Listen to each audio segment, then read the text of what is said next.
Have you ever stopped to think what would happen if you got hurt during a delivery? Not talking about getting cut by a rosebush or something like that. Talking about legitimately hurt. The type of hurt that warrants immediate medical attention. Would these apps have your back? Or would you have to fight tooth and nail to get them to do something as simple as take a report? In this video, we're going to talk about my experience. Before we get into the video, I want to be clear. Neither the title of the video nor the thumbnail are clickbait. I didn't get that image off of some stock website. It was from a series of x-rays that I had to undergo as a result of an injury I sustained while doing a delivery. Alright, now as much as I want to roll the camera, swear, vent, talk crap, I'm not going to do that because what I have to talk about today should be viewed as a cautionary tale, and I want to be precise with what I'm saying. Who, what, when, where, and why. Let's start with the who. Me. Thursday, December 12th at about 3 p.m. So approximately 3 months ago. I accepted this order, picking up at a sushi place, and I recognized the name on the order, so figured I'd been there before and it would be just like any other delivery. When you think of the Pacific Northwest, what comes to mind? Maybe coffee, trees, Fortune 500 companies, and quite a bit of rain. Unlike most places, we do not get 4 seasons here.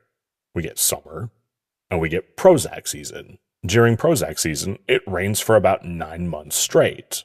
Alright, now that you have a very vivid picture of what winters are like here, let's move on. I accepted the sushi order and I made my way to the customer's house. Everything was completely routine. Got there successfully, confirmed the address, got my picture, and went to leave. That is when things went sideways. This particular house has a wooden balcony, and of course, it had been raining. So, when I went to turn and walk away, my feet came out from under me, and the entirety of my weight landed on the very edge of a step on my lower back. Admittedly, this probably would have been hilarious to watch. I mean, this was probably some shit you'd see on Fail Army, but unfortunately, it wasn't a get up and shake it off kind of injury. Matter of fact, I want you to think about what it would feel like for all of your weight to land in one spot, right on the edge of a stair on your lower back. Yeah, it's not pleasant. Now, before we go any further, I was not interested in legal action. I have health insurance and shit happens. Having said that, when my legs started tingling and going numb and I could barely move, I knew I needed to see a doctor, so that was my next stop. Now that I've made it abundantly clear that I wasn't interested in suing the homeowner, I did want the homeowner to be aware of what happened so it didn't happen to anybody else, including them. Basically, I called Uber in hopes that they would contact the customer and relay what had happened to them. When you call Uber's 1-800 number, one of the options you get is to report a safety issue, which is the option I chose. Much to my surprise, I was immediately connected with somebody in the States, but unfortunately, I wouldn't get very far with that person. You're about to hear what happened for yourself, but first, I want to explain why I started recording to begin with. I was driving to urgent care while I still had some feeling left in my legs, and I damn sure wasn't about to write anything down, so I figured I would press record in case they gave me any information on what I should do next. So, when the lady on the other end of the phone told me that the call would be recorded and asked me if I was okay with that, it was like, great. Actually, as a matter of fact, I'm gonna do the same. I'll let you hear what happened next. For my reference, I'm also recording the call. Thank you so much for letting me know. I am not a spokesperson for Uber, so I will have to disconnect this call. Thank you. You heard that right. They hung up on me.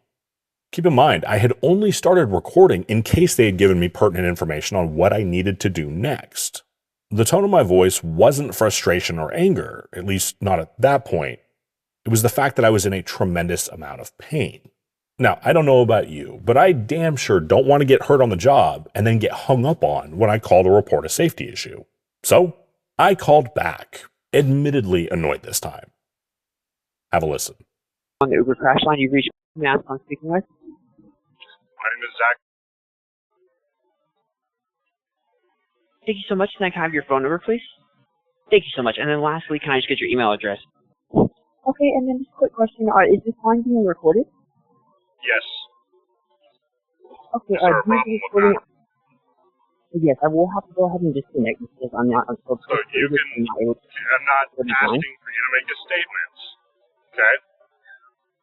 No, correct, but So I do you have to guys- go and disconnect because you are recording now. Thank you so much and have a great rest of your day. At least this specific representative had a sympathetic tone in their voice, but it was the same result I got hung up on. There was no contact this group or email them. Nothing. They didn't even care to ask the severity of the situation. I was flat out stonewalled. To get ahead of some of the comments, yeah, I'm well aware that I could have called back and said I wasn't recording. But being well aware of how Uber treats their drivers when there isn't an issue, I wanted to cover my ass when there was an issue. Also, yeah, I could have told them I wasn't recording when I was, but if it devolved to the point of me having to get lawyers involved, it wouldn't have been admissible in a court of law. And the reason for that is I live in a two-party consent state. Everybody being recorded needs to consent to it. There shouldn't be a double standard on who can record and who can't. This is one of the reasons that on the rare occasion I do a ride-along, you don't see me filming in restaurants. Although it's unlikely, it is possible for somebody to be filmed and then turn around and sue me. But enough about that. Let's get back to my injury. I saw a doctor, and their immediate concern was that I had broken my back. So that meant I had to get x-rays. For the time being, I'm going to keep the results of those x-rays to myself because I honestly just want to have a conversation with somebody at Uber who's capable of making decisions. I will say this. It's a good thing I got x-rays because they did find something. For reasons we'll come back to shortly, I unfortunately wasn't able to take any time off, and believe me, that really sucked. Just had to power through it. But some time has passed and I'm okay now. But I digress. Now that I've gotten the relevant information out of the way, I just want to vent. This isn't just about me. This is about any driver who gets hurt on the job or runs into a situation that they never asked to be in. Why is it that they can record, but we can't? In my opinion, it is far easier to twist the narrative when only one party can prove what was actually said. Uber, I am well aware that I wasn't going to reach a spokesperson at your 1-800 phone number, and I wasn't asking for anybody to make a fucking statement. All I wanted was for them to contact the homeowner and tell them what happened, so it didn't happen again. I mean, come on. Is that too much to ask for? Is it unreasonable? I sure don't think so. And Uber, if you do think that's unreasonable, please train your representatives to point me in the direction of somebody who I can actually speak with while recording the conversation. I messed up my back while doing a delivery for Uber. But what if I had a customer who pointed a gun at me? Nobody asked me what happened. Isn't that relevant information that they would want to know? Keep in mind, they had my full name, phone number, and email address. If they weren't willing to talk to me, they could have had somebody contact me who was willing to speak with me. But did that happen? Of course not. I was left hanging, in pain, and with medical bills.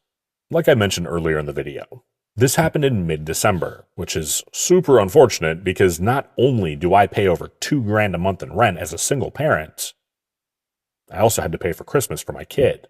Basically, what I'm trying to get at is I didn't have a lot of options, and I had to power through it quickly against medical advice. Keeping in mind that I didn't want to sue the homeowner, honestly, what were my options? I wanted them to be aware of what happened, but if I had contacted them myself, all they would have had to do was contact Uber and I would get deactivated.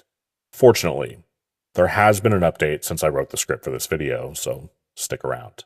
With how slick those stairs were, it was honestly a matter of time before it happened to another driver, and that driver may not have taken issue with suing the homeowner. All right, let's get into the update. It's been a few months since I wrote the script for this video, and as of the filming of this video, Uber has still not reached out to me to get any more information on what happened. A couple of weeks ago, I got an order picking up at the same restaurant and delivering to the same customer, and I decided to do the order. It's worth mentioning, this customer does have a Ring camera, and it's obvious that they saw me take that spill. I went walking up to the house, and the first thing I noticed was the freshly installed industrial-grade anti-slip things. I don't know what they're called, so I'm just going to call them anti-slip things. We're not talking about some little sandpaper things. No, these were, like, legit. They had also printed out a note that said, "Caution, extremely slippery when wet."